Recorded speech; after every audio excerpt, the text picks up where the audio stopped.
Good afternoon and welcome back to Dynamics 365 Finance and Operation. We are looking at the human resource module. So just as a recap, what we've done so far is quite a bit of a configuration, and we started talking about processes, and today's video is going to touch base on the verify employment and viewing hierarchy. So it's going to be very short. I'm going to keep it very straight and simple just to give you the functionality that is available within the system.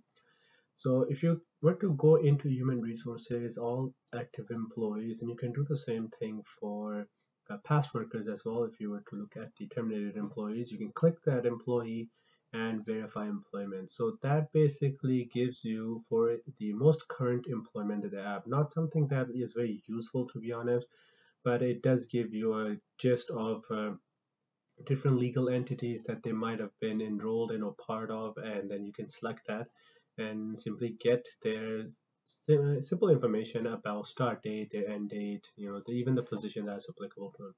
So this allows you to simply get a gist of what their employment had looked like over the course of their employment within a specific legal entity. Whereas the functionality viewing hierarchy is a bit different. It's a bit new, considering that you could only view an employee's position within an hierarchy or organizational hierarchy based on the position. So you couldn't really do this uh, up until now. So if I were to select this employee, for instance, for me to view their position within an hierarchy, I would have to actually go into the position. So for instance, I would go into the related information, look at the current position. I will click on the position and then go to viewing hierarchy. But here, the functionality has been made available, which is very nice and easy to work with, just because you don't have to actually navigate into the system all the way up to into the current positions. If you don't remember the current position or the name of the position or the number even for a position, then it becomes very difficult to go in and then simply look at the hierarchy. So this is a new functionality which is very nice and neat, something that I do like. So if you click on viewing hierarchy, we see that Bill Malone is a machine operator and he has nobody reporting to him. So one thing that you do want to make note of is that when you're building the organizational hierarchy, it's on the basis of the position. So a position can be vacant, which means that a position does not really move with the employee. So employee can jump from one position to another, but the position stays static, whereas the employee is more dynamic. He tends to move around quite a bit. So that is a crucial part to note because the employee doesn't move.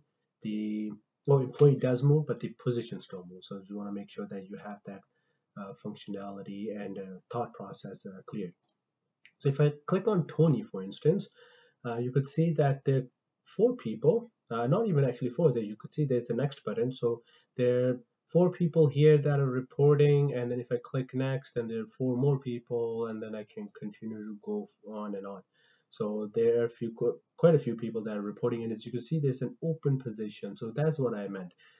At this point, somebody had left this position, so it's vacant, yet the reporting is still done to Tony. And that is where your workflow also gets triggered. And if you want to make your workflow on the basis of a manager level, for instance, there you have to link it with the organizational hierarchy. And then the way you do it is based on the position.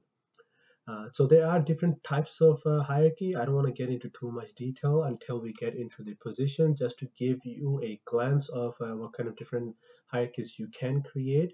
So these are all configurable.